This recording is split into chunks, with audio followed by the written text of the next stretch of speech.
Hi, my name is Don Boldt. Welcome to the 10-Minute Parent. In the 10-Minute Parent, what we'll be doing is giving you short, quick, and we hope helpful lessons in biblical parenting in videos that last less than 10 minutes.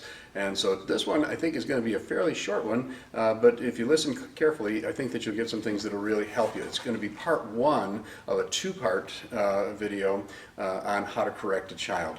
Very, very important stuff, okay?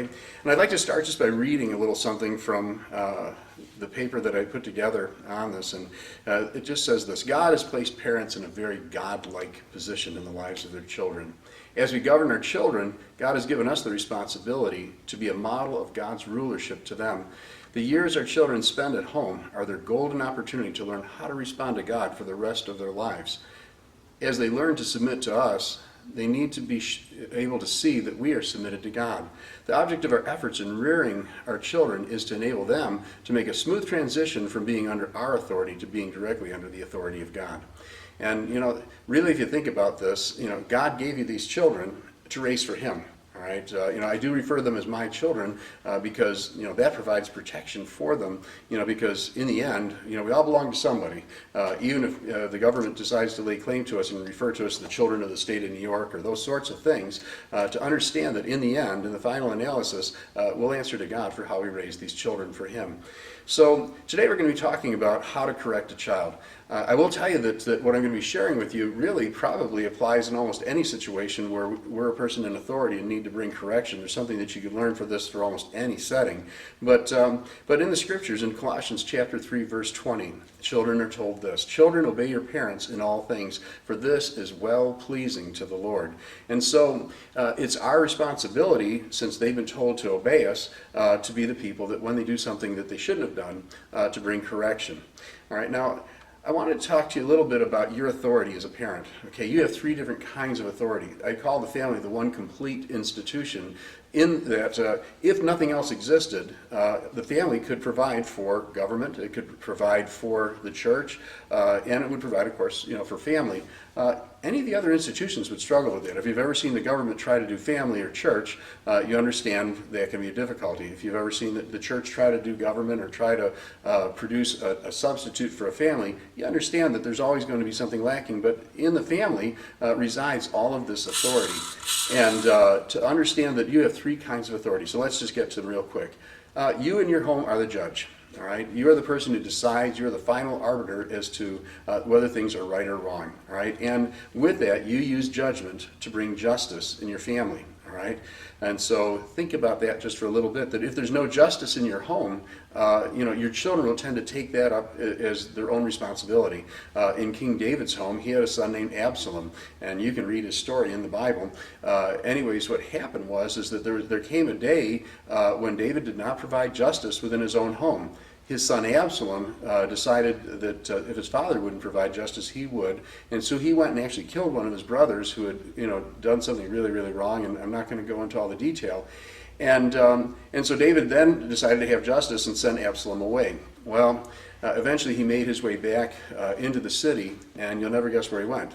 If you understand Scripture, you guessed it. He went to the city gates where justice was given out and began to tell the people, if my father would put me in charge of justice in Israel, you'd have justice. And with that, it says he stole the hearts of all the people away from King David.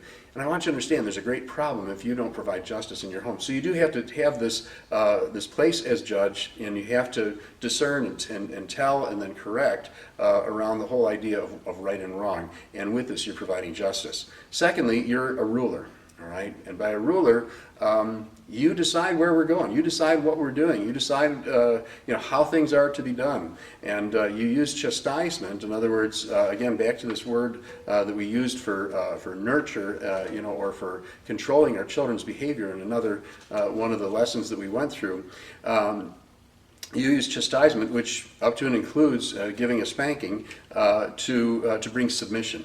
I don't know if you've ever been in a place where there wasn't submission. I remember one time going out to the fireworks, and we settled in with our family on the blanket and everything, and about 5 minutes before the fireworks started, somebody pulled in a great big SUV and just unloaded their sound system, started blaring this thing, and started throwing fireworks around. And I'm thinking to myself, where are the police when you need them, right? And so about that time, the police came through, and I'm not sure who was giving them instruction, but They didn't do anything about it. They just kind of looked past it, and I'm sure they were supposed to look past those things, and so they did. And I'll tell you, in a place where there was no submission to authority, I'll tell you what, we felt threatened. Same thing is going to happen for your children. You need to act as a ruler. And as well, you're a teacher, and as a teacher, you give instruction. And with that instruction, you bring correction. And the goal here is for you to produce maturity in your children. And but to understand that all this authority, what's it for? Ultimately, the purpose, all three types of authority in the home are to bring restoration when it's needed. And that's what correction's about, is bringing restoration. Galatians 6:1 says this, "Brethren, if a man is overtaken in any trespass, you who are spiritual, restore such a one in a spirit of gentleness, considering yourself, lest you also be tempted." And so this is all about restoration, because that word there that says that you're to restore him, what does that mean? Well, it means to repair, okay? It means to set in order. It means to bring to completion. That's what we need to do with somebody when they're out of order. Okay? And restoration can be built on a lot of different things. Retribution and punishment. Somebody is punished for the thing that they did wrong. Repayment. You broke your brother's toy. You're going to need to go to the store and get him a new one. The idea of sacrifice and forgiveness. The whole idea that perhaps you as the parent have to step in and make things right because the child who's being corrected has no power to do so.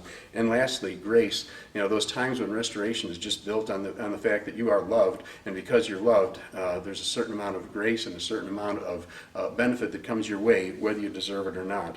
So we'll finish this in the next video, and so until then, God bless you. Thanks for watching the 10-Minute Parent, and we'll see you in part 2.